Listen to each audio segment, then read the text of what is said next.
Huzzah. Yes. Welcome, welcome, welcome. My name is John Peterson, and I study the history of role-playing games and war games, and I'm delighted to be here for a system that is actually pretty dear to my heart, and I'll try not to fanboy as we're doing this today. We're talking about the third edition of Dungeons and Dragons. And this is part of an ongoing series. This is my fourth today of these panels. I was supposed to be accompanied here by my partner in crime, Peter Atkinson. Unfortunately, he called me this morning to inform me that he has COVID. And so Peter cannot be joining us, unfortunately, for the remainder of this panel series, but he is here in spirit, and I suspect is here in telepresence, observing this through Twitch Live. So let us please give a round of applause to Peter for helping put this all together. Hey, Peter. Oh, Peter! Hey. Hi! And to Peter for having, the foresight to know the 50th anniversary of D&D is the kind of thing that Gen Con should take seriously. And so this panel series actually is kind of an extension of a previous set of streamed games and historical seminars that we filmed in Seattle that we did a couple months ago now. We're now bringing this live to the people here. So this is all very exciting for us, and we hope for you as well. One other thing we did in order to celebrate the 50th is we put up a little Dungeons and Dragons museum in which you will see, for example, there were the playtest packets that were sent out to people as we were preparing to publish the third edition that includes the one Gary Gygax, the original author of AD&D, received. So you'll see his hand notes over the pages displayed there, and they're actually quite complimentary, which some people might find astonishing. You might think Gary would have strong opinions about this the other way, but no, he loved it, which I think is really cool. So you can find that museum if you just go up the escalator, make a left, head down towards the hamster trail to the west end. You can't miss it. So here we are to talk about third edition. We just had Zeb Cook and Steve Winter here just a few moments ago talking about the situation at TSR in the late 90s. And we have a good mix here of people that are going to help us understand all of this. And so I guess I'm going to start with Mr. Tweet. I've been doing the introductions for people. Why don't you introduce yourself this time? Sure. I'm Jonathan Tweet. I was the lead designer in the third edition team. I was one of the people that was already at Wizards. I hired on at Wizards years earlier. So when we bought TSR and Dungeons and Dragons, at first it was TSR people working on D&D, and then I kind of worked my way in. Skip Williams. I'm Skip Williams. I used to write a little monthly magazine column called Sage Advice.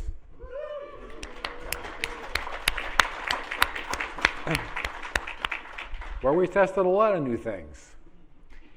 Even though that wasn't what I wanted to do, but yeah. Steve Winter was just here a minute ago explaining how Sage Advice was probably the most authoritative and place for actually clarifying the rules, and they had to go to it to try to figure out how the system actually worked in the 1E era. But you'd been with TSR, or at least working there in some capacity, for some time, yeah? Like, as of what year did you start, probably? 1975. Yeah, 1975. So that is the year after D&D was published. You were a local kid there in the Correct. Geneva. Yes. Yes, a high school brat.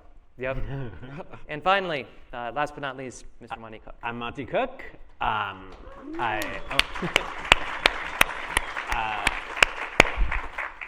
Like Skip, but not nearly as early as Skip, I was at TSR and then came to Wizards and got to work on this. All right, so for the two of you that actually were at TSR at the time that, it became clear either the company was going to fold and go under entirely, or there was going to be an acquisition and someone was going to keep it together. Give people who missed the last seminar a sense of what it was like in the mid to late 90s when it became clear there was a problem. Like when did you feel there was a problem? Let's start with Skip. Oh, well, there'd been rumors for years. And most of the rumors were unfounded, and then one day they weren't. There were all kinds of signs. I mean, your last time out you were talking about Dragon Dice, but before that there was a little board game called Dragon Strike. which was, as far as I can tell, not a bad little game, but the company sold 100,000 of those, and they ordered 300,000. That does tend to lead to something of an overstocked warehouse of unsold product. Yeah. Yeah. So there were signs. I think the first time that I realized that things were as bad as the rumor mill was saying was when it was nearing Christmas, and as a special treat, all the employees got to go into the warehouse and go through these big boxes of miscellaneous D&D stuff,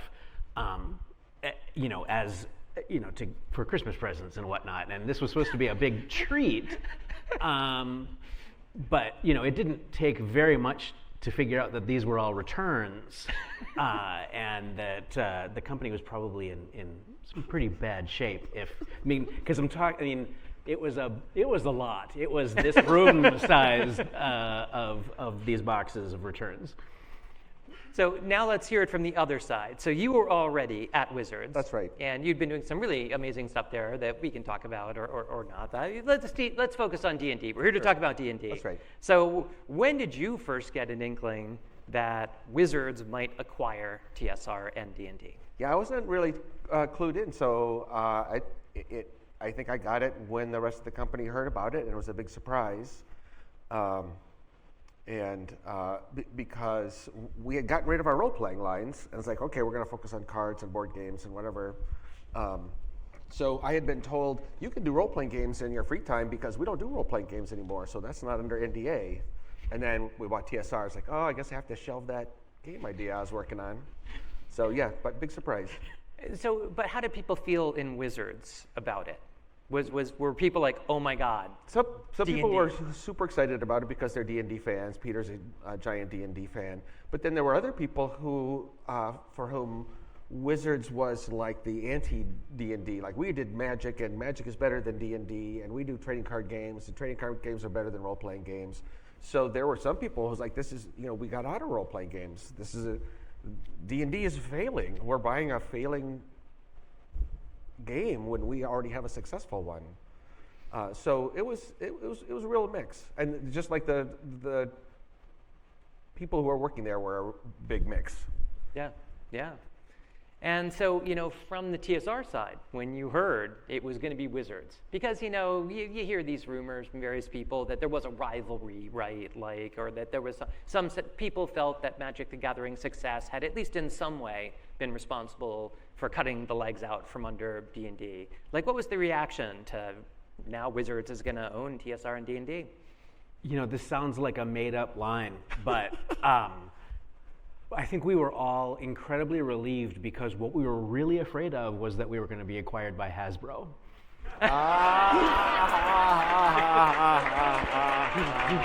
Ladies and gentlemen, that will end our seminar for today.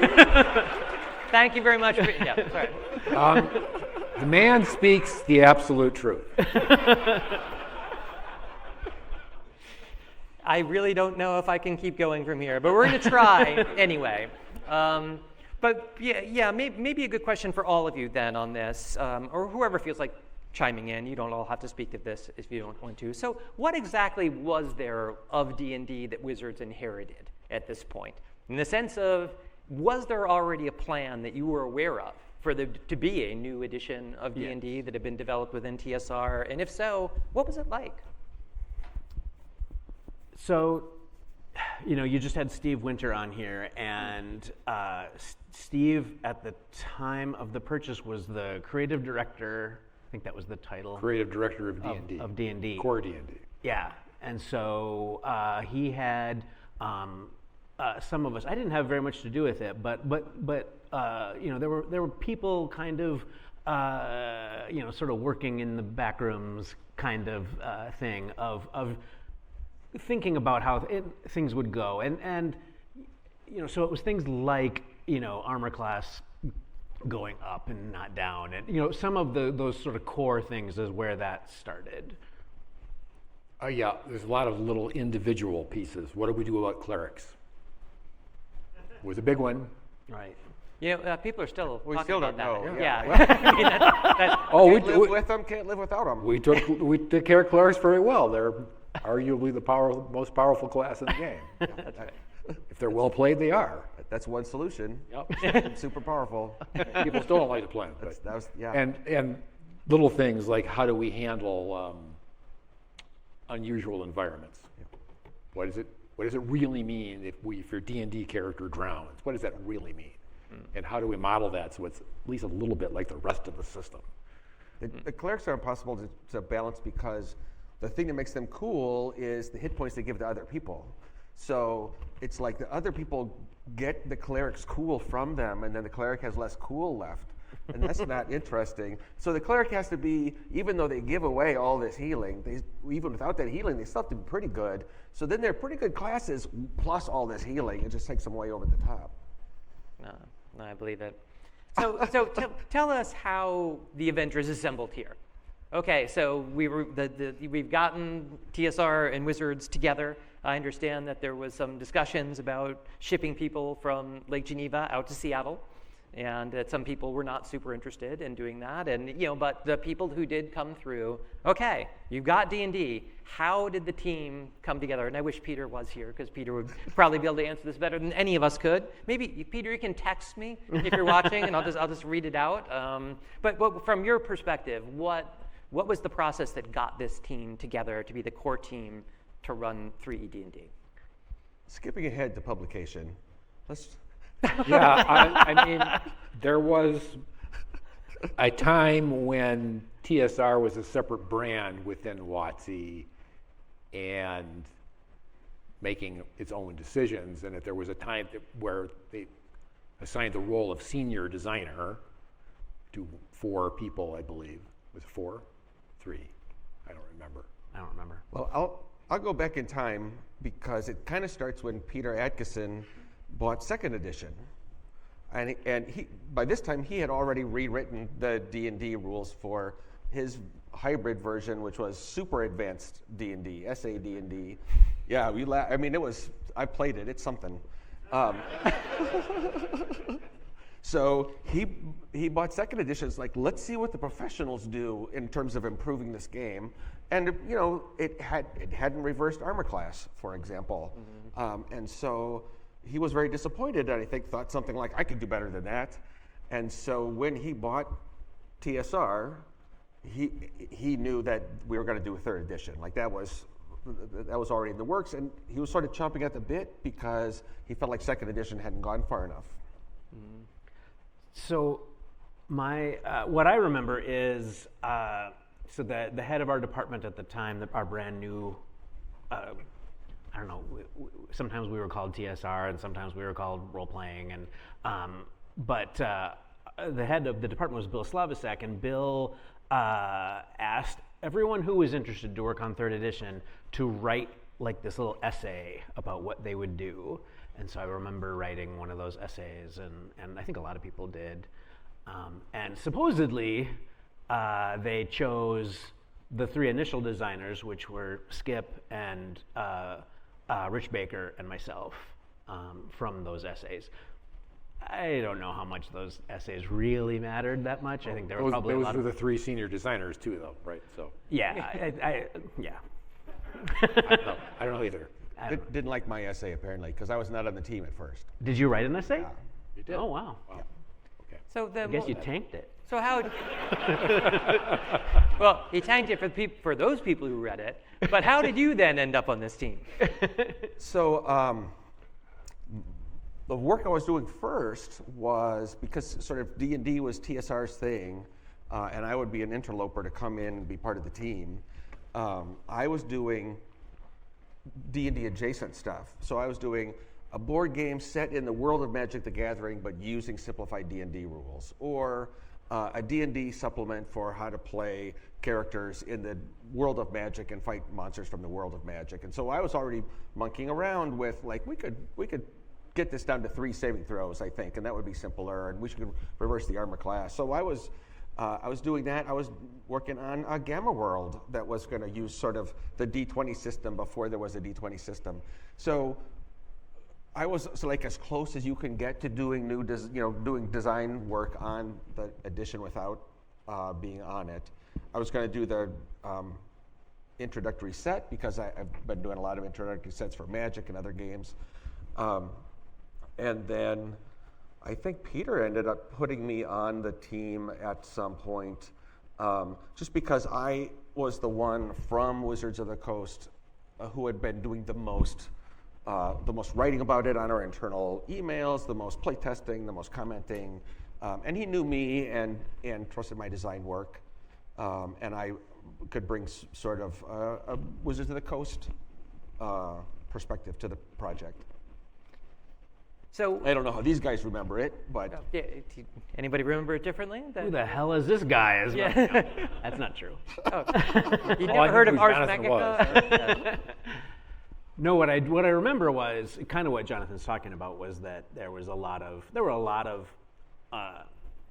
internal. So Wizards had this internal messaging system. First class. And so there was a lot of talk about D&D in there, and we were already kind of putting together rough drafts and everything, and people were commenting on it because nothing is better than doing creative work and having 200 other people getting to review it as you are writing. But I remember Jonathan's comments and whatnot, and they, of all of them, Jonathan's were the ones that made the most sense, I think. Oh, thank you. Right, because there were a lot of, Well, I ended up reading those comments too from some of those same people. Yes. yeah. Not all the comments were great. Peter had a period where he was also feeling a great deal of frustration, at least from my point of view, because he kept asking, well, what are you guys going to do about this? Whatever this was. And I went, oh, we haven't talked about that. Or we talked about this, but there are 3 other things we have to take, 3 other groups of ducks we have to set in a row before we can deal with that. And Peter was like, his face was not quite changing color. Well, we haven't even really talked about the fact that we had the initial 3 of us, Skip and Rich and myself, but Peter was a member of the 3rd edition design team. He was the leader of the design team, right? And so suddenly, we're working alongside, my boss's boss, right? And he's in the meetings with us and whatnot, and that was interesting. It was an interesting time. The dynamics it took a while to kind of hammer it all out, but Kind of like the old TSR days where Gary Gygax ran the company and ran Dungeons and Dragons, and here's Peter Atkinson. Yes. I mean, real briefly, he put himself in charge of the design team because he wasn't happy with the manuscript that we sent out to the first batch of playtesters, right? And he's like, he wanted to come in, make sure that he got his vision in place, and then went back to running the company. And sort of left me as his viceroy, right? I had known him for a long time, and he wanted one person he could come to and make sure that the way he'd seen it was being rolled out. And one person to blame for all the things that had gone wrong. I would also get the credit. Yeah. Well, I like get the blame for the grappling rules, that's for sure. The grappling rules. Okay. We're going to talk a little bit about system in a minute here. We'll get into multi-classing and all those things, which I still think is a brilliant system. I understand it may have a few kinks in it, but I've been trying to tie all of these back to Gen Con a bit. And so, when WotC acquired TSR, they also acquired Gen Con with it. Obviously, they did not keep it forever because Peter did not stay forever, and then he managed to get that for himself afterwards.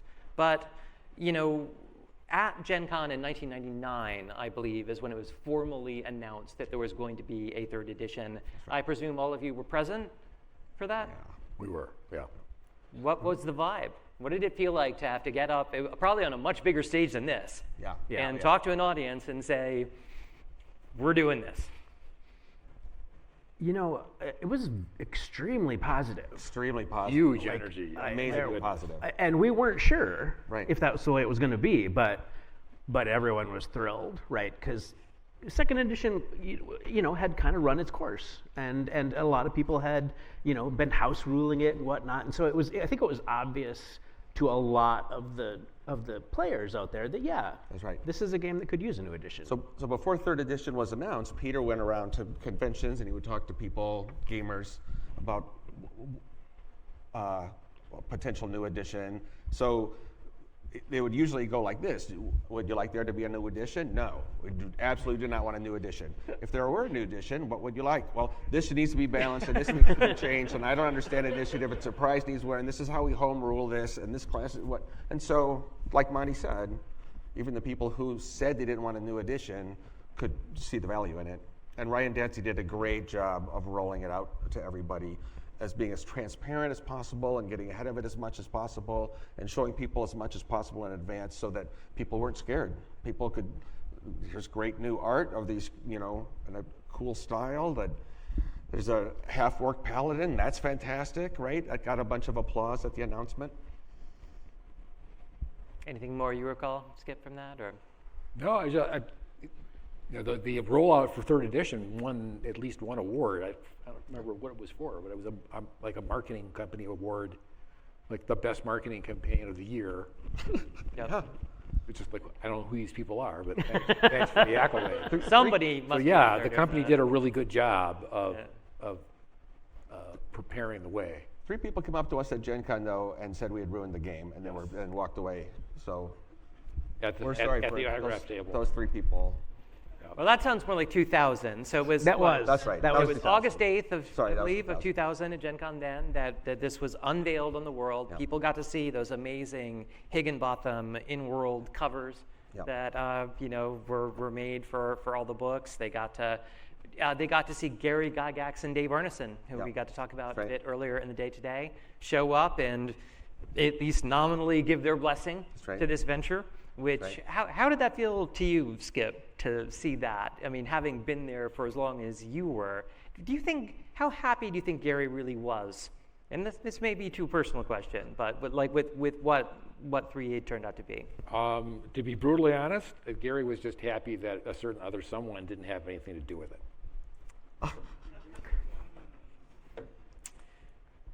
We'll leave it at that. Yeah. That sounds fantastic. And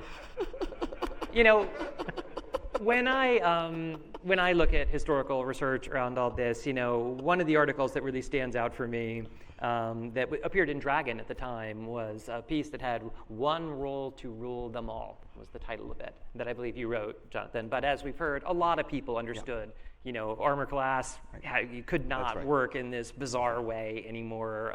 We know why it worked that way originally, but it did not work in today's world.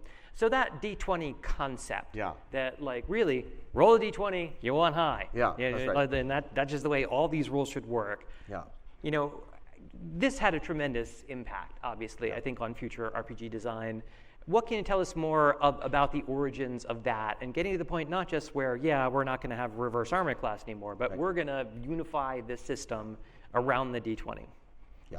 So when I was in high school, I hacked the D&D rules, and I tried to get the the thief skills on a D20, like the attacks and the saves, and I didn't know what I was doing, and it was a mess. But I've been noodling on that for a long time, and in 1987, when Mark Reinhagen and I released Ars Magica, it's a game of, as you well know, game of wizards in the Middle Ages. By that time, I had sort of played enough games and created enough systems that I boiled it down to you roll a die, you add a bonus for your innate abilities, and you add a bonus for your learned abilities. And at the same year that came out, Cyberpunk came out with the same system. You roll a die, you add these two, whatever, and in fact, Talzana was close to that system. Mm-hmm.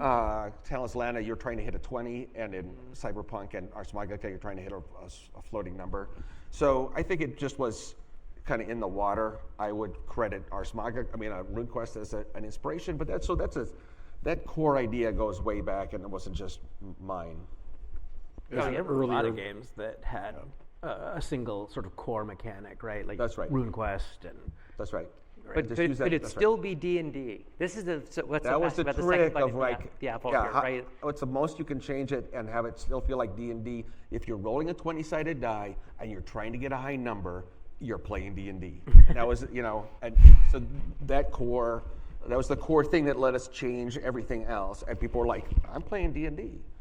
Well, when we started working on the game, we had something that we called the Sacred Cows list. That was a list of things that, no matter what, third edition had to have these things, right? And they were things like roll a d20 what you want high, you're going to pick up a bunch of d6s when you cast Fireball, things like that. Yeah, there's going to be a Fireball for that matter. Yeah. Fireball and Magic Missile, I think both made that list. Right. Ability scores 3 to 18, all that kind of stuff. We just spent a lot of time determining what is D&D, what makes D&D what it is. Were there any kind of tacit goals you had in the design process, like in terms of just the rationalization of the system, things like that, or?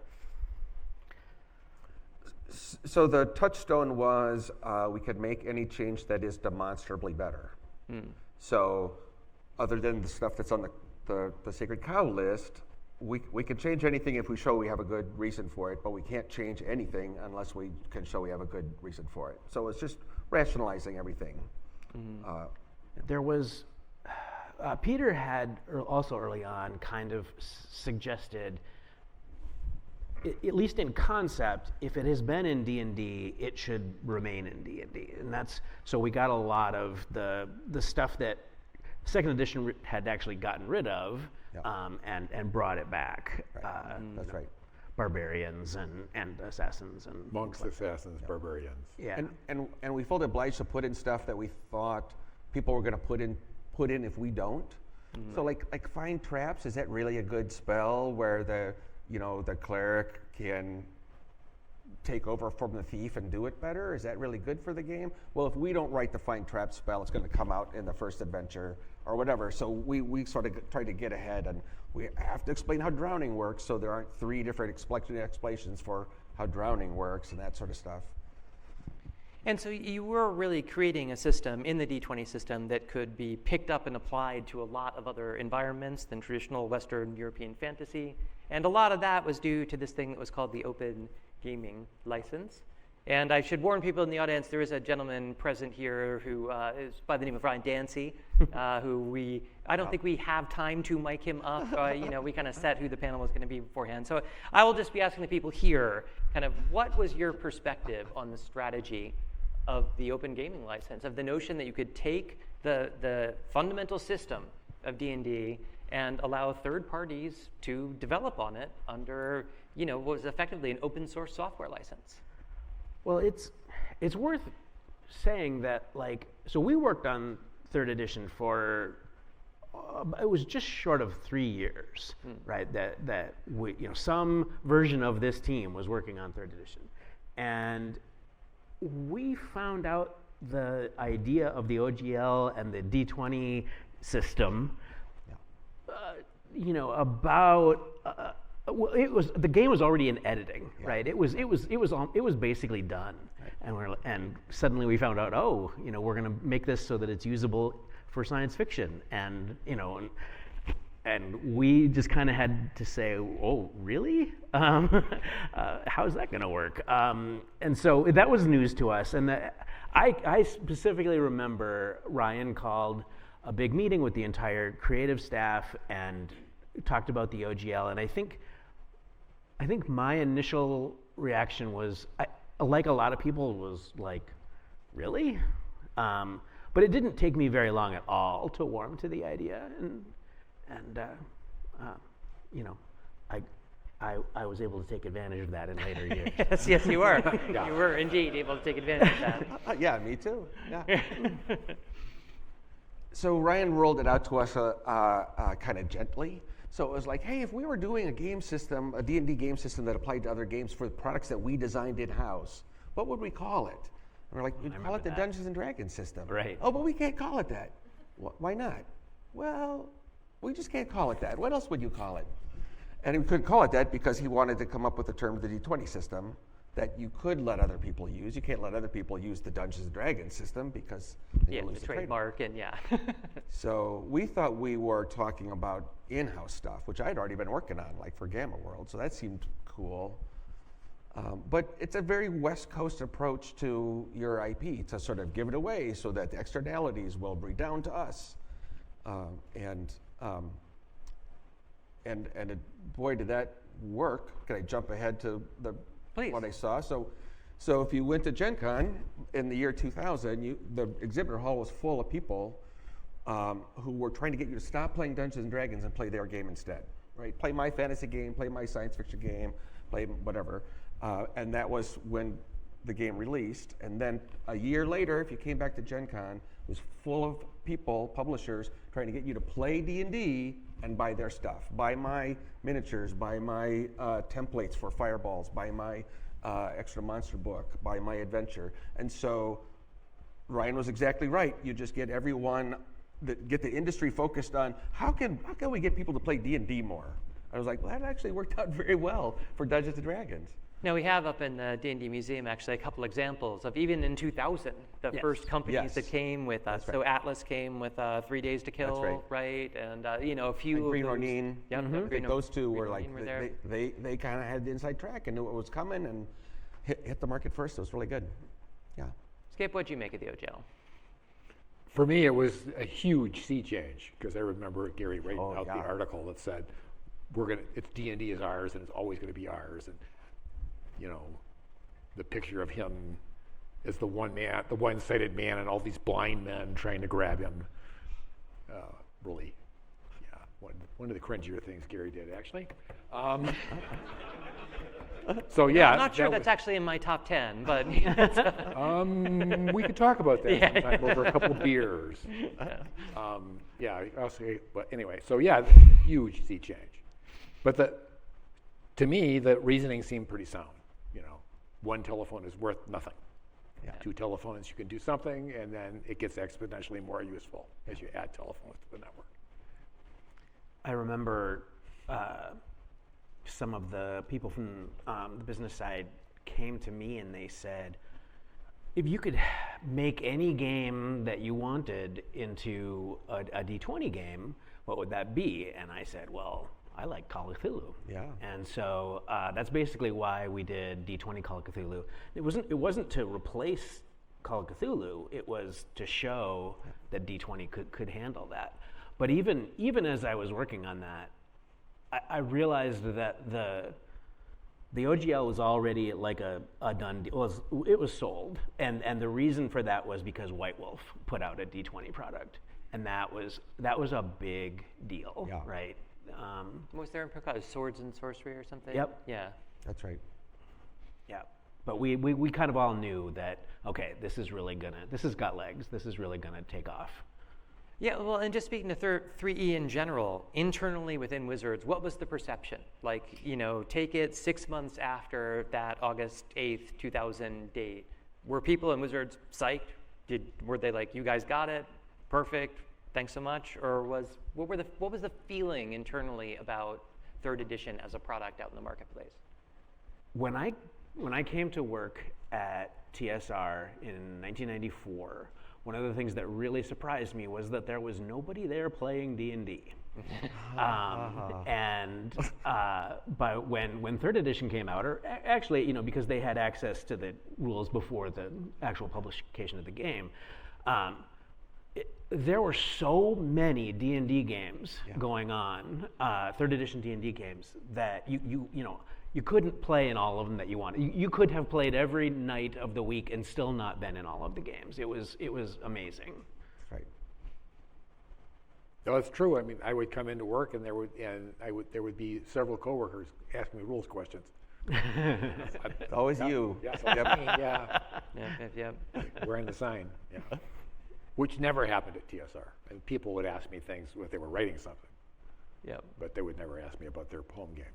Almost never. Well, Wizards had a real culture of playing our own games, like running internal Magic leagues and that sort of thing. All right, so what didn't work? Okay, so you put this thing out, people are kicking the tires on it. Well, when do you start getting feedback about maybe there are some things that could have gone differently? I don't know. Pretty early on, the Ranger was Ranger? really boring and underpowered. Boring and underpowered? Jonathan or Skip, any thoughts? I mean, I'm more likely to spot the problems that we don't hear about. Like, people really liked it. All the kit bashers loved the multi-class system, and lots of people just liked how smooth the system was for doing, if your character does something that they're not skilled in, you can still figure out how to do it. I feel like the math on the experience system is just wrong, because you're modifying numbers twice based on relative levels, and you don't have to do that. It works, but it was not pretty. I think the biggest thing was we didn't spend a lot of time really sweating how to balance the classes better, right? So the wizard still ramps up in power really, higher and higher at upper levels, and the fighter kind of doesn't. We gave him extra attacks, but it's like, that doesn't compare to Fireball. It's just not as good. We spent a lot of time on, and I think this was the right choice, but we spent a lot of our time looking at low-level play. Yeah, that's right. That's awesome. 1 to 5th, 1 to 10th, maybe, right? But we didn't spend nearly enough time, because that time didn't exist on like really high-level play, and so some of the high-level spells are crazy. I mean, and players spend more time at low levels than at high levels, so that is serving the player's needs. Right. Everybody is first level, and not everybody is 15th level. Yeah. So when did a consensus begin to emerge that there should be some kind of a point release, that there should be a 3.5? I don't recall a consensus being reached. And maybe I should ask this question first, Monty was just to help the gone audience. already. Help the audience. Who here, raise your hand if you worked on 3.5? That would be me. Yeah, you did? A bit, yeah. But yeah, so I mean, that tells you a bit already there, right? There were things in 3.5 that needed to be done. Like, we just talked about all these things. Yeah, that's right. Right. But 3.5 was very much a business decision. It was not really a game. I think that's entirely fair. Yeah.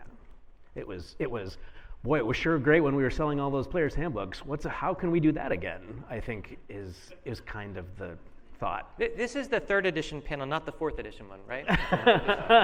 Okay, yeah, because I'm doing so many, I can't really remember which one I'm in sometimes, but okay, no, that's good. Well, I think what Money might be getting at is this: it was not driven by the community. 3rd edition was very much driven by the community. There'd been 10 years. Yeah. So the community was ready for 3rd edition. That's right. And I mean, the haste fix, that's the thing most people point to. The templates for like skeletal template, zombie Yeah. template were better than in the 3.0. And there really wasn't as much battle grid, right, in 3.0 as there was in 3.5. So- and you like it or love it. So Yeah, let's that's say, right. Fans of battle grid here? I play on a grid, but Yeah. whatever. I don't play on the grid anymore. Oh, anymore? No. Yeah, but at the time. But at the time, yeah, I At did. the time, it was what it needed. Yeah. And if you look at the 3.0, all the little diagrams are on a grid, but you can't see the grid. Right. So we didn't want to scare people by showing them a grid, but if they liked the grid, they could see how it worked. And by 3.5, it's like, okay, it's gridded up, guys, and buy your miniatures.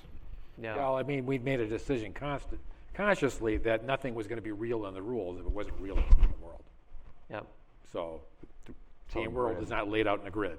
Yeah. Right. So therefore, there isn't a grid. So it's a 5-foot step. It's not a 1 square step. Right.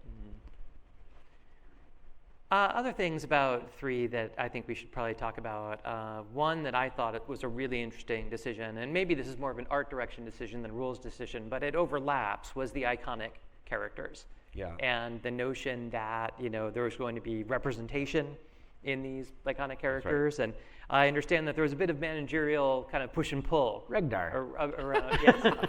So do you want to tell the Regdar story? Would you like to? Well, For posterity. so we had these iconic characters, and Jonathan kind of was in charge of sort of doing the initial design on all of them, and so we had a really nice mixture of the races and gender and whatnot, and the brand people said, well, where's the white fighter? Right? White male fighter. Well, let's back up just a little bit because Okay. we were dealing with how to present the text, and we had some names that were floating around Yeah. already. Yeah, Right, just- like in examples and Right, stuff so like that. Miley, the elven wizard, was there, and for sure. That's right. Miley and Tordek and Mordek, yes. Yeah. We were Jozan. because it was Lida. just easier to write the text with named characters than it was to That's right. deal with Yeah. the then hot pronoun issue. And then it became, it's just interesting if every time you talk about a fighter, it's Tordek, right? Yeah. It's just Right. Who you're was like, the "Oh, yeah, dwarf, that not guy." the human, yes. Who was the dwarf, not the human. Yeah. That's right. But yeah, I mean, it really kind of was as simple as that. We needed sort of that core demographic Yeah. guy, Well, that was Regdar. But And then the they- story is, where did the name come from? Who would like to tell that? Well- Oh, we don't have to tell any story you don't want to tell. So So there's another game that Wizards does called Magic the Gathering, and they had another cast of characters for their Weatherlight expansion, and they had the captain of the ship, the captain of the Weatherlight, the number one protagonist was a black woman, and that I think came from R&D, and like, isn't this cool, and whatever. It's some fantasy world. Why would they all look like us? And the decision was kind of made from above that actually the white guy who's her first mate, Gerard, he should be the captain. That's the one that people are going to identify with. And so Gerard was the white male guy that got shoehorned into the plot. And so when we had a white guy shoehorned into ours, without letting anyone know, I called him Regdar, which is sort of Gerard mixed up together again as my little, all right, if you're going to do this to us again. And I don't want to let my politics do anything that's going to like hurt the shareholder value or anything like that. But if I can get my little dig in, I get asked about it 25 years later. I loved Regdar. I will. But then I love the name anyway. then there was a big release party, and someone got dressed up as Regdar came up on the stage, and everyone went crazy applauding for him. I'm like, guys, marketers are right. I don't know. Like if that had been Tordek the dwarf, people would be like, okay, whatever. But if you look at a lot of the early 3rd edition art that shows the iconics, you'll notice that it's always Regdar who's getting his ass kicked. yes. Well, and you read about this, that Sam Wood and Todd Lockwood, who did the concept art for this, right? They were just so exasperated, or you could probably tell the story better than me, with like the changes that were requested with all this. So Yeah, they were great to work with. I really enjoyed the meetings that we had with them, and they would come with all these, these stacks of sketches and whatnot of great ideas. They had some ideas that they really wanted to take and give D&D a complete new look, and that was kind of pared down a little bit because some of the stuff that they had wanted to do was, at least from a brand point of view, was too crazy. But yeah, I can't remember what the question was. we were just talking about the iconics in general and their right. their impact. We should- I just wanted the Gerard story. Honestly, I mean, that was all I was fishing for there. We did have an in-house name for him, Which was? Captain Whitebread. I mean, to be fair, he's like Mediterranean or something. Yeah, he is, but yeah. Olives. We were So- not particularly happy with that. So, but there came a time when all of you went on to other new, exciting adventures in life. And I'd just like to talk about kind of how each of you ended up having done this, going on to better things. So I'll start with you, Monty. What led you out of this and into a place where you were making OGL-ish things on the side? And the true story is I was in the creative director's office, Thomas Reed, and I had just written Return to the Temple of Elemental Evil, and the manuscript was sitting there on his desk, and on top of his this stack of papers was paper clipped on this list of like 17 names with little check boxes by it. And I didn't know who most of those people were. And I said, what is this? And Thomas said, well, that's the sign-off list. All of those people get to sign off on this manuscript. And I said, you mean like if somebody thinks there are too many orcs in room 112, they get to say that? And he said, yes. And I quit very soon after that, because that just isn't the way I wanted to do my creative work and carry on my creative life. And Wizards of the Coast had enabled me to go off and keep writing D&D, but not have a list of 17 other people who could check off to see if I had put too many orcs in room 112. So that's what I did. Skip? My wife Penny and I first of all, saw the train coming. It's like, okay, this is a major change, done this thing, and there's going to be a shakeup. So, and we did not particularly care for living in the Pacific Northwest. I used to tell people it's a great place to visit, but I wouldn't want to live there. So did you go back to Wisconsin? So we went back to Wisconsin just in time for Scott Walker to take over. So, some tragedy in the story. Yeah. So we have our little corner of driftless Wisconsin where we dig in the dirt. Penny teaches high school science. Jonathan? So I did a bunch of, after D&D, I did some D&D adjacent stuff, and then I did some new games stuff, and all the new ventures are always risky. So I ended up on a big electronic project that we were going to do that was doomed from the start, and some of us kind of saw it and some of us didn't, and it's funny now. But so when that got cut, I got cut with it, and I wasn't a big fan of 4th edition or everyone who was involved with it, and so that it was a good opportunity for me to get shuffled off and not be in people's way anymore. And then the lead designer of 4th edition is my best friend, and he ended up also leaving the company under circumstances, and now we will be talking about tomorrow morning. Yep, yes, that's right. In the 4th edition panel. And so now he and I have the opportunity to use the open gaming license to do a project of our own. So. And why don't you talk a bit about your projects each? We'll go backwards from this since you brought it up. Sure. What kind of stuff are you doing these days? Yeah, so Rob Hainsel and I 10 years ago did 13th Age, and that's sort of like our version of Dungeons and Dragons, the way we would want to do it if we didn't have the man telling us what to do. So it's a sort of game that Wizards would never have published, and it's sort of more story-oriented, faster, more exciting. And we're doing a 2nd edition of it right now. It's funded on Kickstarter, and we're balancing wizard spells almost as we speak. So the 13th Age was a great opportunity for us to use the open gaming license and do our own thing. And you also write kids books or something? I wrote the first book to teach evolution to preschoolers, Grandmother Fish. So the whole time that I was working on 3rd edition, I was also trying to figure out how to write a book about evolution that little kids could understand. And I finally figured it out in 2013. So, yeah.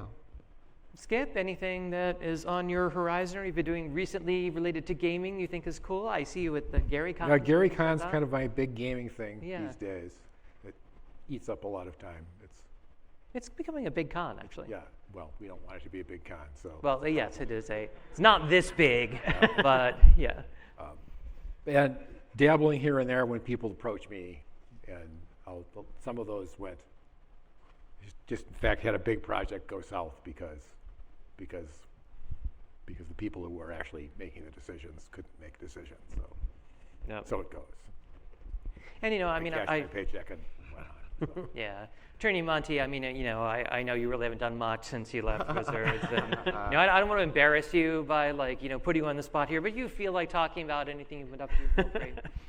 So, like we said, after I left Wizards, I started Bell Havoc Press and did a bunch of D20 stuff for a number of years, and then kind of drifted away from that and eventually ended up starting another company, and I wanted to distinguish it from the fact that we're not using the OGL, we're not using D20, so made an entirely new brand, and So Monte Cook Games is 12 years old now, I think. Wow. And yeah, we've got employees and everything. Now you're the man. So yeah, things. We do Numenera, a science fantasy game, and the system from that we have expanded to a lot of other systems. Because where did I learn how to do that? And yeah, so we all the different genres and whatnot for the Cypher system. Fantastic.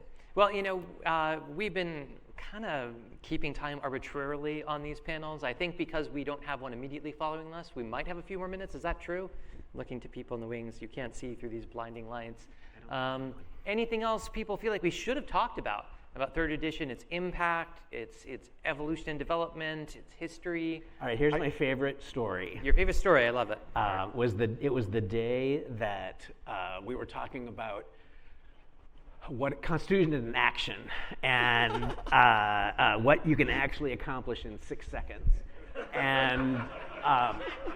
And so we had this entire meeting, and Jonathan was the main proponent that the round should be 6 seconds and all these things that you could do. So Jonathan, we went through the whole list of various actions that a player character would do, and Jonathan had to mime doing it, like take a potion out of the backpack and drink it, and all these things. And we had a stopwatch, and we were timing him, and it just became fun actually to kind of torment Jonathan because we would come up with these different actions and make him do things, and it was fun. Jump through this hoop, Jonathan. Jump through this hoop, Jonathan. But it actually came. It was very silly, but it came out of some genuine playtesting because we'd taken a look at real life numbers, because you can do that. You can look up Olympic swimmers, and you can look up Olympic runners, and it's pretty good information available now on how fast people can move. Right. All right, so we settled, had been working on the 12-second melee round, and we plotted that out, and I put together this big frickin' dungeon encounter that was almost as big as this table if you laid it out. And were you playing the monk? Maybe. Somebody was playing a monk and literally started at one end of the table and went to the other end of the table in one round. That's too much. That's right. That's right. So my 3rd edition story is I worked on this game for other people. I had already done all sorts of weirder other games and that are very unlike Dungeons and Dragons. So I didn't even know whether I liked my own game.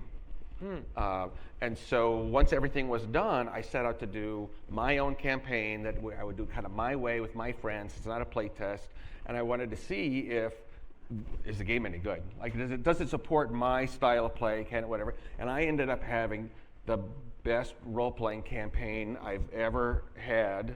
Went on for years, satisfied on all sorts of different levels. The player in the campaign who was the king is here today in the audience.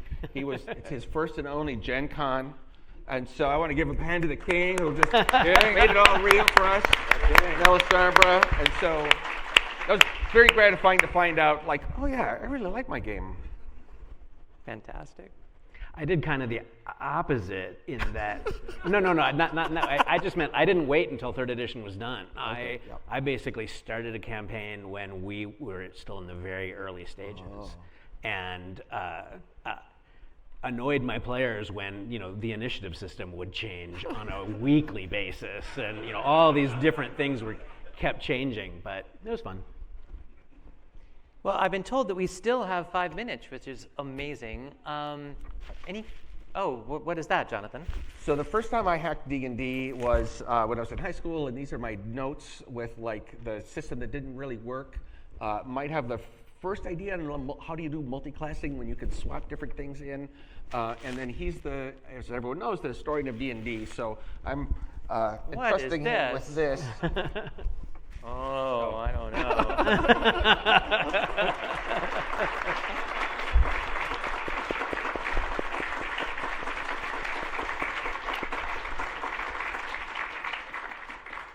Thank you, Jonathan. Yeah. You've been solid. Any questions? This is the only one where we're taking questions, not from Ryan Dancy, but anybody else who's in here. You have a question? Seriously. Speak loudly. We'll try to repeat it. Senior designer comes to you with a new module, Monty. How many people have to sign off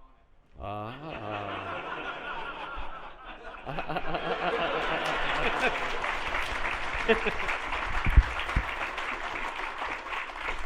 One more question. Yes, I see a hand. Where's detect evil come from? Where does the what come from? Detect evil. Where does it come from? Detect evil? Is it your hand, your head, your face? I ran a game once where the paladin could smell evil. Anybody I else have play on views a grid, and so it's a cone, and it starts at a corner of the grid you're in. So But- it comes out of whatever body part is closest to that corner. Okay. I begin to see the danger in asking for questions. So instead, I used think to we're do going to this call for that. years. Yes. I see where that one was going, man. Let's cut it. Let's leave while we're still in love. Everyone, thank you, Monty Cook. Thank you, Skip Williams. Thank you, Jonathan Tweet.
So much to the game. It is my current massive percentage of my social structure.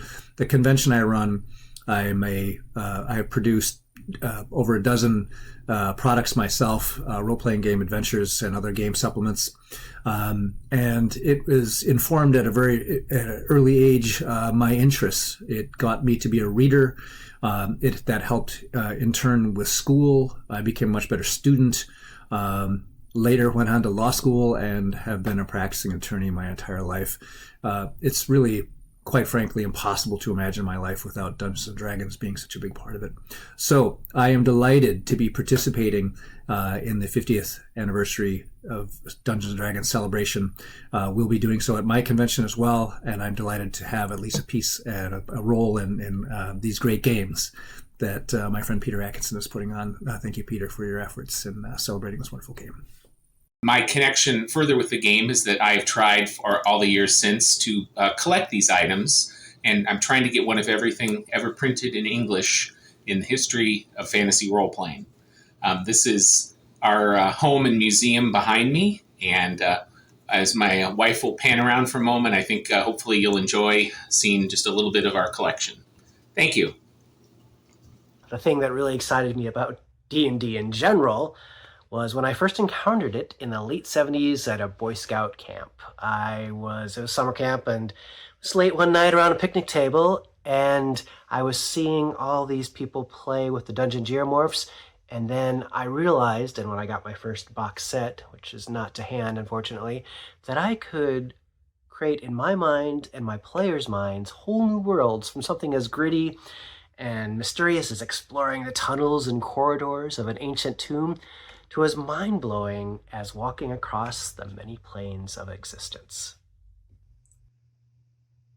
More generally, I think if we're just going to get into D&D as a whole, the joy of the game for me was presenting a really dangerous place, a place of high magic and high weirdness.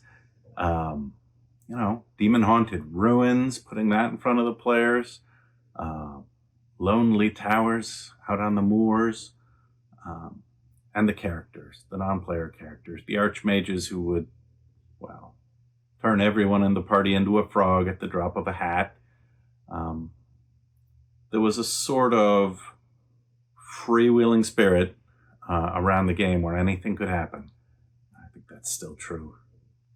But yes, there was a lot of creepy and a lot of funny in the big improv games and those amazing campaign settings that D&D delivered. Second edition, good lord, campaign settings. Since I work so much with earlier editions of D&D, which have some fairly constrained scope of agency, I'm really looking forward to being able to play again with the full skill set, with, all of the kind of configurable options that you get from second edition. And of course, second edition also takes us to all these places, all these campaign settings that became so iconic. I have no idea what Zeb has in store for us. But, you never know. There are some pretty interesting corners of the multiverse you can end up in 2E. What amazes me most these days about D&D is both the longevity, the fact that, this is 50 years and, we are still playing the game. I've worked as a professional game designer for 45 years, and this was an occupation that didn't even really exist when I started. But the other really big thing is, and very satisfying, is to see and hear how D&D has become, in many ways, a force of good for people.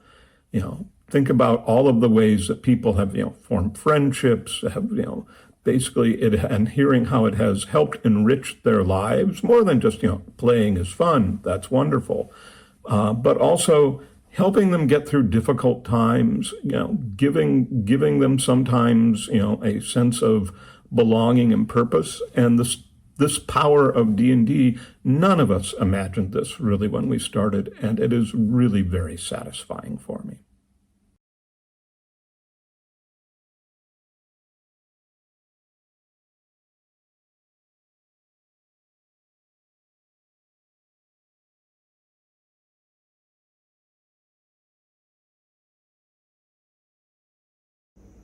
I'm John Peterson, and I'm delighted to be joining a group of hardy adventurers to play the second edition of Dungeons & Dragons.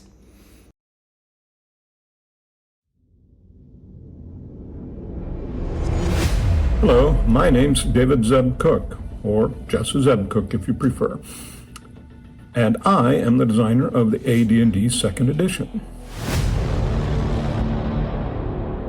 Hello, I am Alex Kammer. I am the owner and director of Gamehole Con, one of the larger tabletop gaming conventions in the United States. I am absolutely delighted to be one of the participants in the second edition D&D celebratory game as part of a larger effort to celebrate the 50th year anniversary of Dungeons & Dragons, a game that has meant so much to me over the course of my life and which means so much to me to the current day. Hi, my name's Bill Meinhardt. I'm very excited to be a part of Gen Con TV. I was asked by Peter Atkinson to come out to Seattle and to get to play Advanced Dungeons & Dragons, the best game ever made, with my friends Zeb Cook and Steve Winter and Peter Atkinson. Hi, I'm Bruce Cordell, and I'm really excited to talk to you about second edition Dungeons & Dragons. I came into second edition mid-cycle around 1995. I was actually supposed to work on a D&D text-based multi-user game, but they put me in the core D&D team instead. I can't really complain. So from 1995 to 2000, I wrote 18 products in total, including Gates of Firestorm Peak and Return to the Tomb of Horrors. Like I said, many others. Hi, my name's Wolfgang Bauer. I will be here supporting 2nd edition Dungeons & Dragons. I was the editor of Dragon Magazine and Dungeon Adventures, working at TSR, and I wrote as a freelancer then for Planescape, Al-Qadim, and the Forgotten Realms during the 90s. I'm John Peterson, and I'm delighted to be joining a group of hardy adventurers to play the 2nd edition of Dungeons & Dragons.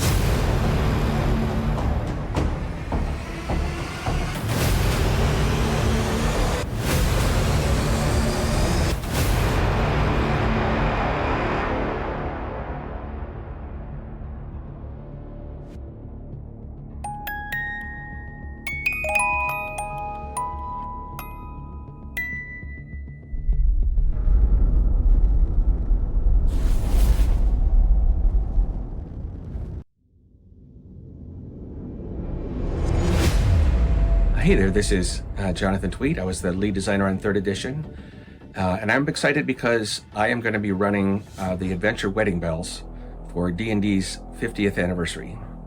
Wedding Bells is a story-oriented adventure that I wrote. It appeared in the pages of Dungeon Magazine in 2001. Hello. This is Peter Adkison. I've been having so much fun hosting these celebrations of 50 years of Dungeons and Dragons. It's just been such a blast. But this coming week, I get to play. That's right. This is going to be the 3rd edition Dungeons and Dragons. Jonathan Tweet's going to be DMing, and I get to be a player this time because, well, my name's in the credits. So, yay, can't wait. Hi, I'm Lexi the First, and I am so excited to be joining you to be celebrating the 50th anniversary of Dungeons and Dragons. Hi, I'm Sean Reynolds, and I'm looking forward to talking about and playing some 3rd edition Dungeons & Dragons. I'm Monty Cook, and I'm really looking forward to being able to talk to you about my time working on 3rd edition Dungeons & Dragons.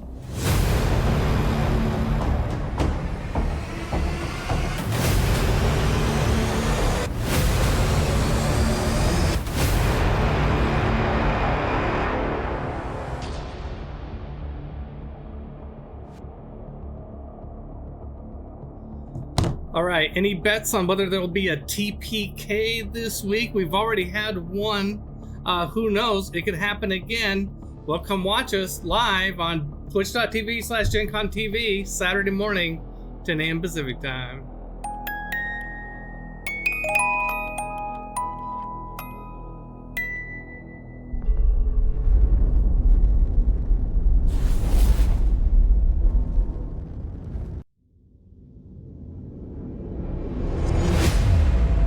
Hello, my name is Rob Hainso, and I had the honor of leading the design of Dungeons & Dragons 4th edition.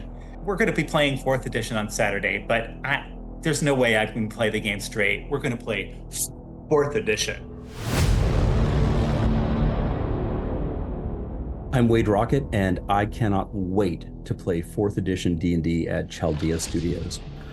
I'm Andy Collins, and I'm here to share stories about the creation of 4th edition D&D. I'm Liz Argle, and I'm super excited to be playing 4th edition D&D. Well, I'm Derek Guda, the director of events at Gen Con, and I'm very excited to play D&D 4th edition again with Rob Heinzu as the DM, because it has been far too long since I have been able to use at will and encounter powers.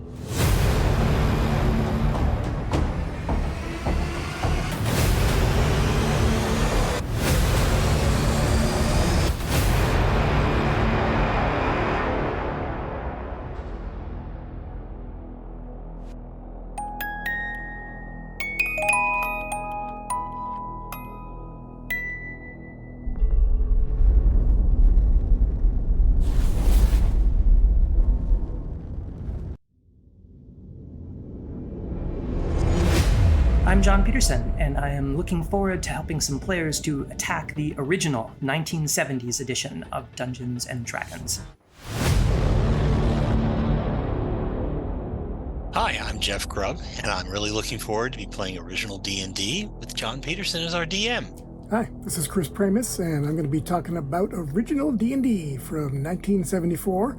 Very excited about it. This was my first entry into D&D and began my journey into hobby gaming as a whole, so you could seriously say it changed my life.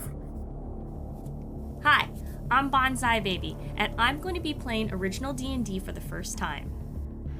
Hi, my name is Gabriel Vega, and I'm here and excited and thrilled to be talking about my experiences with the original version of Dungeons & Dragons.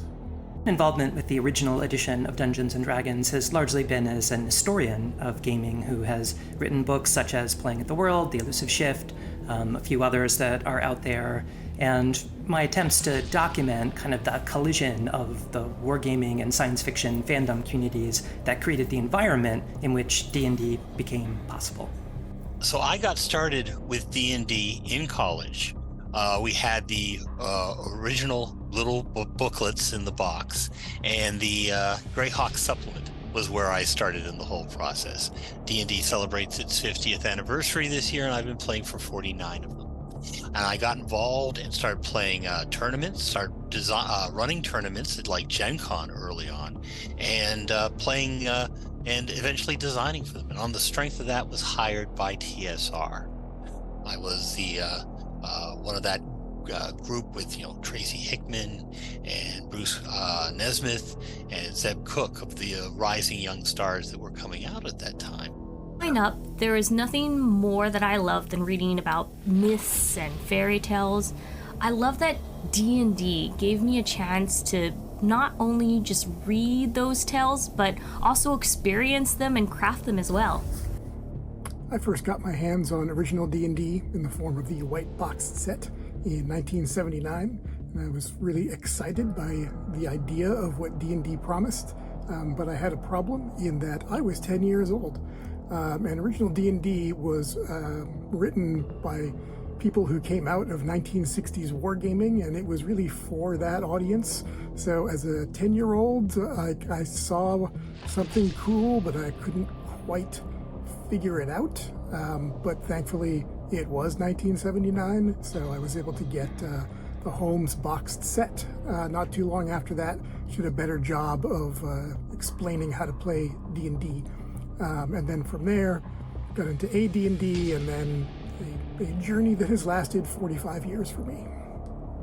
Original D&D. We were still building everything as we were going along.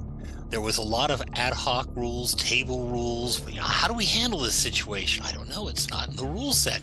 Let's make something up. That seems a little bit more too tough on the players. Okay, let's see how we can dial it back. So there was a lot of experimentation. There was a lot of stuff that's pretty standard nowadays of how we were going to handle things like life drain or initiative, and we were just making up stuff on the spot and rolling with it. And so our games evolved as time went by. I'm actually a psychic medium, and I'm going to be using my powers to channel Dave Arneson. Actually, no, I'm just kidding. I'm just here to have fun. I was a big reader when I was in grade school. I particularly enjoyed fantasy and science fiction books. And so when D&D came along, what was exciting about it for me was that I could have those sorts of adventures myself, essentially play through my own novel. And 1979, which is when I got into D&D, that same year, I read Lord of the Rings. And so those two things together really pointed me on a path that led me to actually work on D&D for second and third editions, and then go on and found my own company. And here we are all those years later. So thanks, D&D. I got started working on the history of D&D early enough that I had the opportunity to meet a lot of the people who were responsible for its production, including none other than Dave Arneson, the creator of the dungeon adventure concept. And I can remember a time, this was in the late 2000s, when Dave was describing to me a game that he had just run for a group and how he dispatched all of his foolish players, and after describing the way that he killed them, he would go squash, squash, putting his thumb down on the table in front of me. And I can't promise everyone will die when I'm running original Dungeons & Dragons, but let's face it, people will probably die.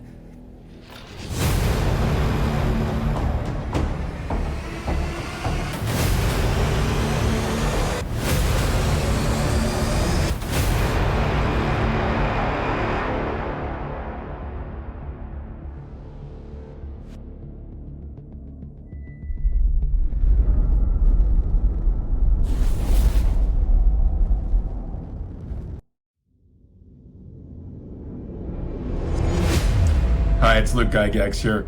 I just wanted to let you know I'm going to be going to Chaldea Studios May 18th to celebrate the 50th anniversary of Dungeons & Dragons with Peter Adkison and a group of my friends. I'm going to run Advanced Dungeons & Dragons for them, and it is going to be a ton of fun. I'm really looking forward. Make sure that you tune in and watch us. We'll see you there. Hello, my name is Ann Carlton. I am a D&D performer on Actoroki on Gen Con TV.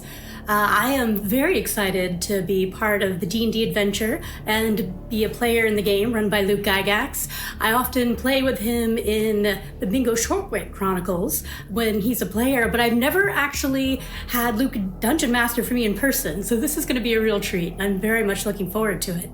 Hi, I'm Jefferson Dunlap, and I will be playing Advanced Dungeons & Dragons with Luke Gygax. I'm looking forward to this a lot, actually, because I am normally a Dungeon Master and not a player. And I haven't played AD&D in a very long time. So, it's going to be like getting back to basics. Hello, I'm Stefan Picorni, founder of Dwarven Forge. And I look forward to playing AD&D with Luke Gygax. Hi everyone, I'm Stephen Radney McFarlane, and I'm here to talk to you about First Edition Dungeons & Dragons, or what we used to call back in my day, Advanced Dungeons & Dragons, or AD&D. I'm really excited about coming back and playing this edition after all these years. I've played some OD&D, the first pamphlets from time to time, just to go back and get that experience. But my head has been so caught up in newer versions of the game that I'm gonna have to see how I do, see how much I remember. Hi, my name's Erica, and I've been playing Dungeons and Dragons for about 10 years at this point, and I'm really looking forward to playing with Luke Gygax, as he's a general kind human being, but also an amazing storyteller.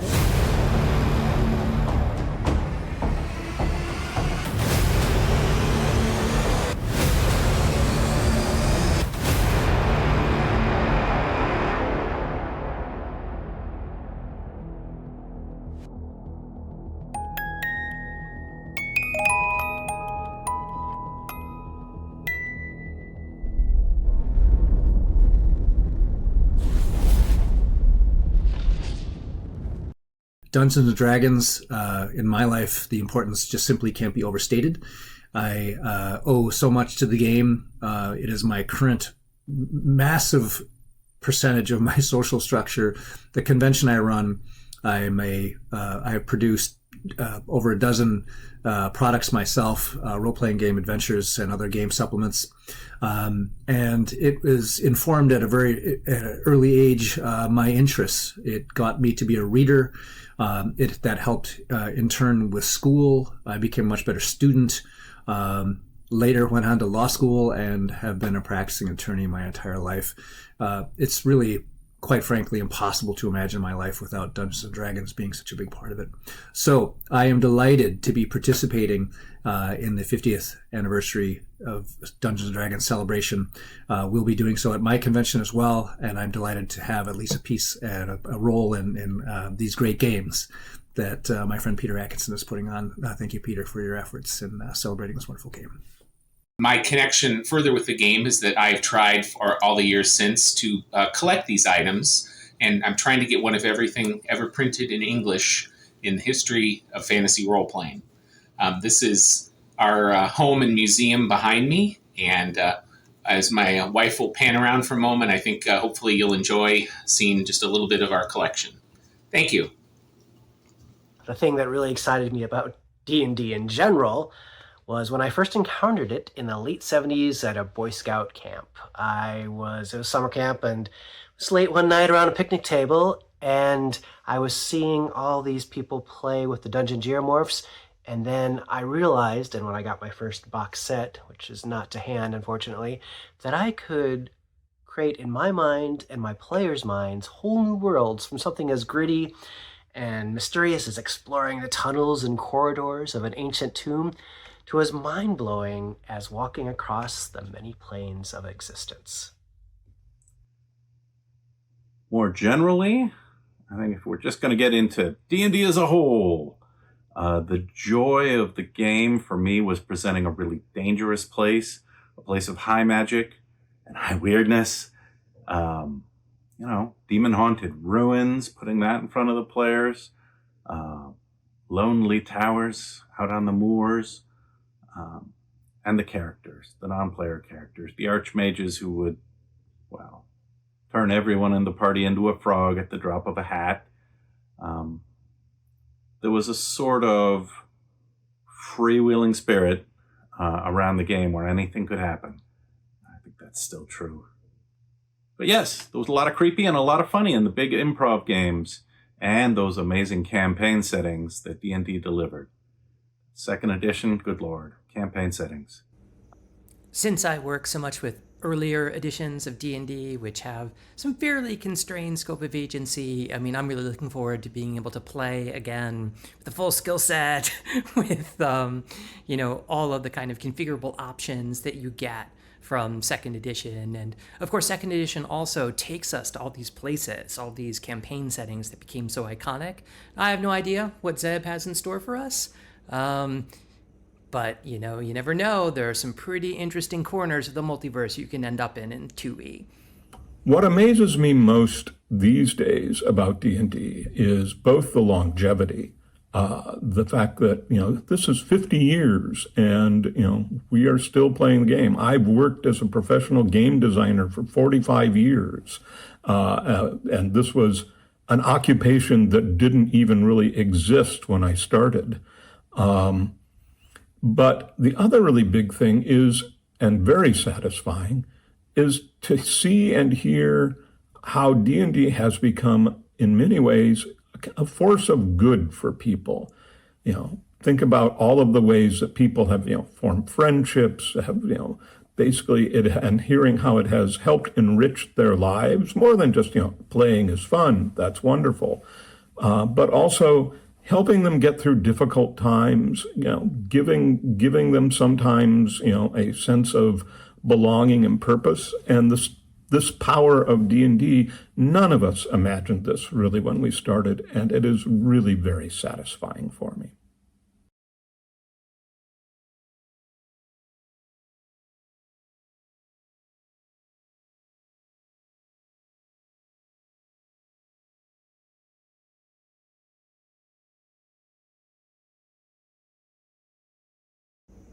I'm John Peterson, and I'm delighted to be joining a group of hardy adventurers to play the second edition of Dungeons & Dragons.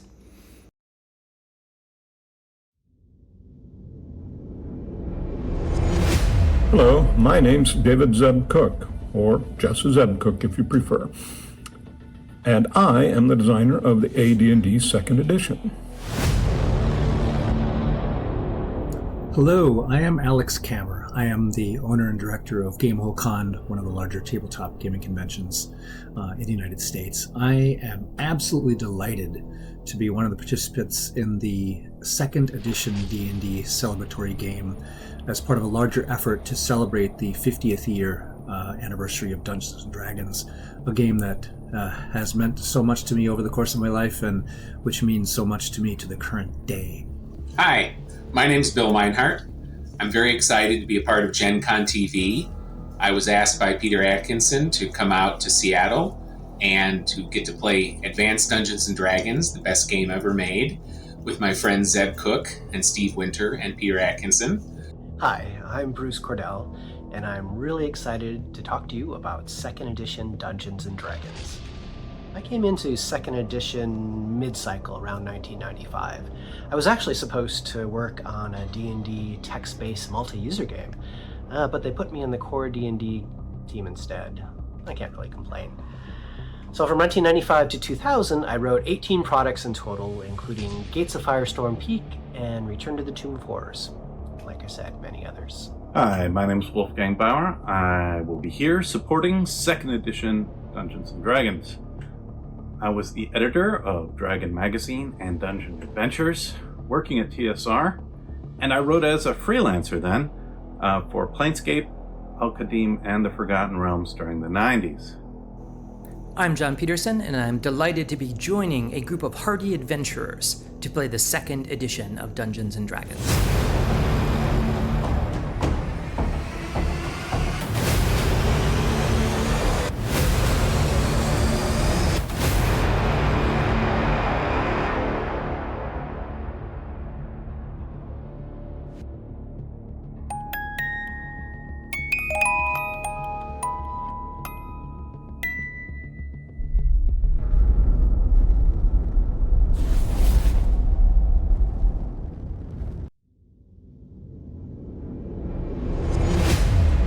Hey there, this is Jonathan Tweet. I was the lead designer on 3rd edition, and I'm excited because I am going to be running the adventure Wedding Bells for D&D's 50th anniversary. Wedding Bells is a story-oriented adventure that I wrote. It appeared in the pages of Dungeon magazine in 2001.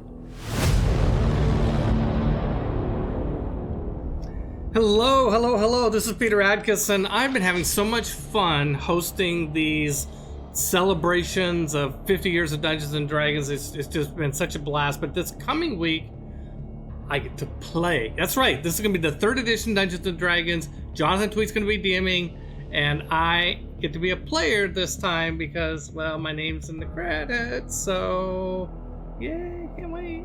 Hi, I'm Lexi the First, and I am so excited to be joining you to be celebrating the 50th anniversary of Dungeons and Dragons. Hi, I'm Sean Reynolds, and I'm looking forward to talking about and playing some 3rd edition Dungeons & Dragons. I'm Monty Cook, and I'm really looking forward to being able to talk to you about my time working on 3rd edition Dungeons & Dragons.